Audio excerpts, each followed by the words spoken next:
Здравствуйте. На телеканале «Новый век» программа «Вызов 112» в студии Эльвира Фазлиева.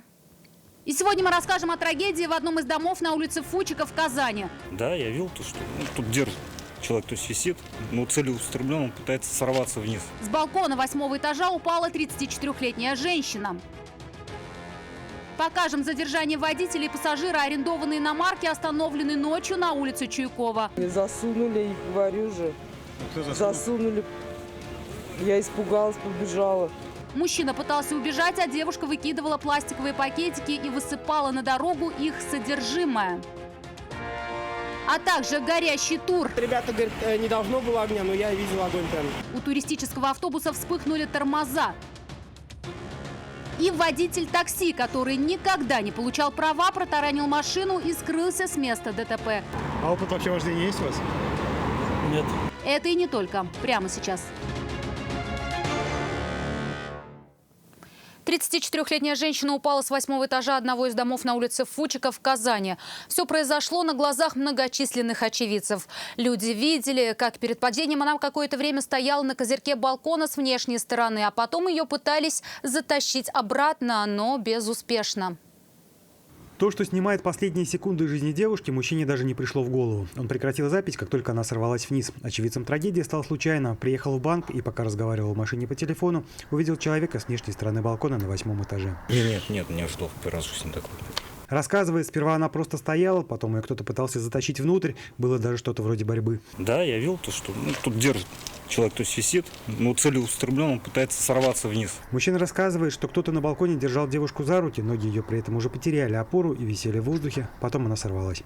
Такое ощущение, что у человека рукав остался даже. Может, мне показалось, конечно, могу сказать. Сдалека просто видел. В руках осталась кофта, девушка из нее просто выскользнула. Она упала на крышу магазина, расположенного на 1-м этаже этого дома. Шансов выжить у нее просто не было. В квартире в момент трагедии были 2 человека, мужчина и женщина. Все были сильно пьяны.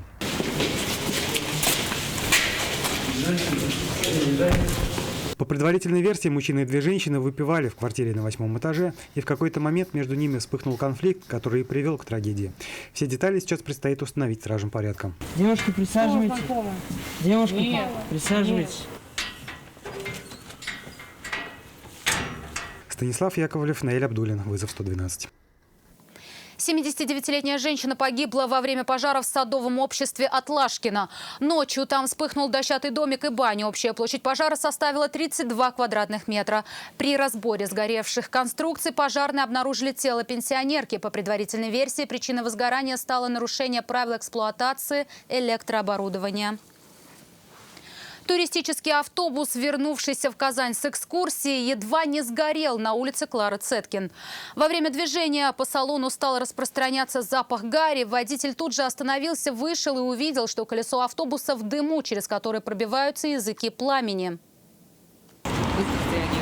Туристы говорят, не успели даже испугаться. Они только заехали в город, возвращались с экскурсии в Йошкар-Олу, когда почувствовали запах гари. Рассказывает, водитель сразу же остановился, открыл двери и попросил всех быстро выйти на улицу. Мужчина признался, действовал оперативно и с холодной головой. Осознание пришло позже. Это стрессовая ситуация, а так все хорошо, слава богу. Рассказывает, когда вышел, увидел, что из колесных арок валит густой дым. Не раздумывая, вызвал пожарных и сам схватился за огнетушитель. Ребята говорят, не должно было огня, но я видел огонь прям.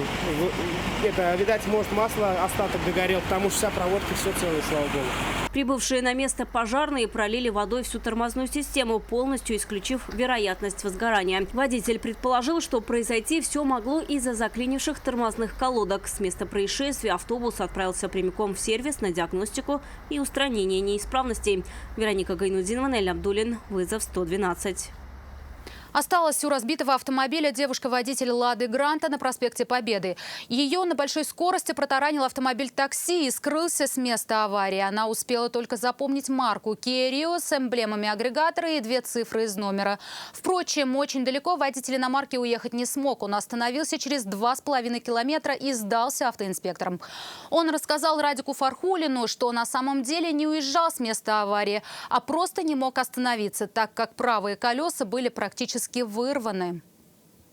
На всей скорости въехал в нас и просто уехал. Я даже не поняла, что произошло. Что произошло, девушка поняла, когда вышла из машины и увидела повреждения, которые получила ее «Лада». Она сразу позвонила в ГИБДД и передала приметы машины, которая ее протаранила. 064 Kia Rio, белое такси. В это же самое время в автоинспекцию звонил и сам водитель такси. От места аварии он уехал на 2,5 километра, остановился на съезде с проспекта Победы на Мамадышский тракт. Я не скрылся, просто не мог остановить там. Вот, тяга сломался. После столкновения с «Ладой» Kia правыми колесами врезалась в бордюр, да так, что подвеска получила критические повреждения. Именно это, по мнению мужчины, и не давало ему остановиться в плотном потоке машин. Отсутствие у него документов якобы тут роли не сыграло. У вас права есть водительского удостоверения? Нет. Не получали или как, лишенные? Нет, не получал. А опыт вообще вождения есть у вас? Нет. В такси, признался, не работает, машину взял у друга просто покататься. Он не отказал, говорит, как можно не дать машину другу детства, с которым вместе сидели за одной партой. Другу я однокласснику другу дал. Так а у него прав нет? Говорит, не получал никогда даже? Значит, я виноват. А вы не знали? Я другу дал. А вы не знали, что у него прав нет? Ну, я не знал, что так совершит, как его там. Автомобилю теперь предстоит серьезный ремонт. Я с другом решу этот вопрос. За езду без прав мужчине теперь грозит штраф от 5 до 15 тысяч рублей. За оставление места ДТП административный кодекс предусматривает лишение водительского удостоверения или арест до 15 суток. Ответить предстоит и владельцу иномарки. За передачу управления человеку без прав ему предстоит заплатить штраф в 30 тысяч рублей. Если, конечно, не напишет заявление об угоне. Радик Фархулин, Наиль Абдуллин, вызов 112. Водитель пытался убежать, а его спутница, отбежав от машины, стала выкидывать пакетики и высыпать их содержимое. БМВ автоинспекторы остановили ночью на улице Чуйкова для рядовой проверки документов и состояния водителя. Но столкнулись с не совсем обычным поведением людей, находившихся в салоне. Засунули их, говорю же. А кто засунул? Засунули.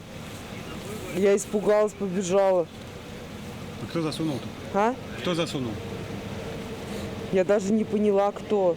Она рассказывает, что за рулем БМВ сидела сама. Когда машину остановили автоинспекторы на улице Чуйкова, кто-то к ней подошел и подкинул пакетики с каким-то белым порошком. Поэтому сразу же выскочила из машины и выкинула часть их в ближайшую урну, что-то на разделительный газон. Какой-то пакетик, рассказывают очевидцы, она и вовсе проглотила. Говорит, сильно испугалась. Видимо, от сильного испуга ее спутник пытался просто убежать. Опыт есть. 2 месяца назад при схожих обстоятельствах это ему удалось. За рулем, говорят очевидцы, сидел именно он. Мужчину догнали на улице Гаврилова. Водительские права у него аннулированы. Состоит на учете в наркологии. Аккаунт каршеринга просто купил. За неполных 4 дня аренды иномарки набежало почти 70 тысяч рублей. Кто их будет платить, мужчину не интересовало.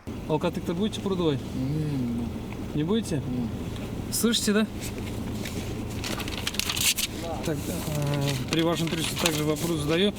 Так, Эльвин Гасанович, в медучреждение проект согласны? Не хотите? Теперь мужчине, возможно, будет грозить уголовная ответственность за управление машиной без прав в состоянии опьянения. При досмотре самой иномарки в салоне нашли трубочку, которую предположительно могли использовать для употребления наркотиков. Множество пакетиков, весы и скотч молодой человек объяснил неофициальной работой своей девушки. Пакетики. Сама девушка о пакетиках и весах якобы и вовсе не знала и работает, призналась, в совершенно другой области. А у вас в машине весы лежат, скотч?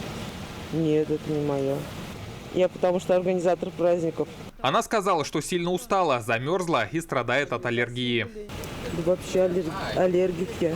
А когда в багажнике иномарки эксперты обнаружили множество шприцов, ее молодой человек рассказал о еще одном хроническом заболевании своей спутницы. Вопрос можно? Она чем-нибудь болеет? Сахарный диабет. Все изъятое отправили на экспертизу, саму машину на штрафстоянку, а задержанные отправились в отдел полиции для выяснения всех обстоятельств. Рамиль Галиуллин, Наиль Абдуллин. Вызов 112. Это все, о чем успели вам рассказать. Обо всех происшествиях вы можете сообщать нам по телефону 570 50 50 или на мобильный 8 98 69 112 112. Также мы доступны и в социальных сетях. Присылайте видео, снятое вами. В студии была Эльвира Фазлиева. До встречи и не бросайте вызов судьбе. Вдруг она его примет.